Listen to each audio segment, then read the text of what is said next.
What history says about crises, approval ratings into president running for re-election. Poll of the week.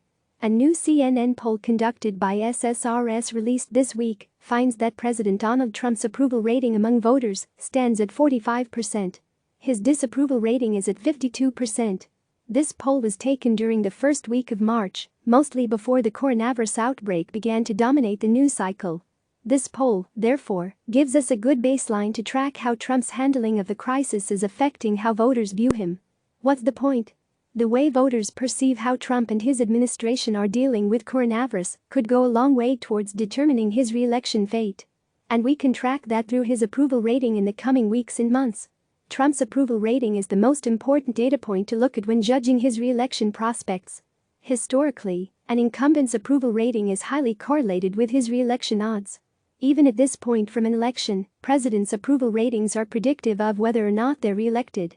As it stands, an approval rating of 45% among voters on Election Day 2020 will likely not be good enough for Trump to win.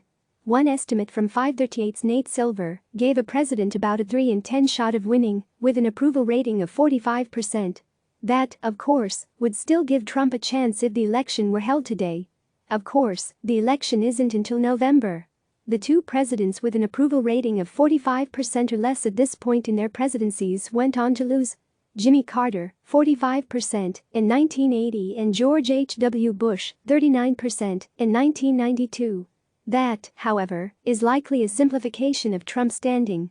Gerald Ford, 1976, and Barack Obama, 2012, each had approval ratings of 47% at this point. Ford lost by 2 points, while Obama won by 4 points nationally. If you were to take into account all of the presidents who have run for re-election in the polling era, Trump would projected to be about a 2 to 3 point underdog in the national popular vote. Given that Trump may benefit from an electoral college and popular vote split, it's best to think of him as about a 50-50 chance of being re-elected. Therefore, even if Trump's approval rating moves just a few points, it could make the difference. And that's something to pay attention to as the coronavirus pandemic continues. It's easy to say nothing matters in the era of Trump. But events have moved his approval rating before, particularly those that have affected some people's day-to-day lives. Think back to the government shutdown in 2018 and 2019. Whatever impact the coronavirus outbreak has on Trump may not be apparent for at least a couple of weeks. Trump's approval rating didn't begin to really move until weeks into the shutdown, for example. Moreover, the ultimate increase or decrease in Trump's ratings will likely take time to appear. It wasn't until right near the end of the government shutdown that Trump hit his lowest approval rating. Whether Trump's numbers move because of coronavirus will likely depend on whether Americans think their lives have been impacted, for better or worse, because of Trump's actions.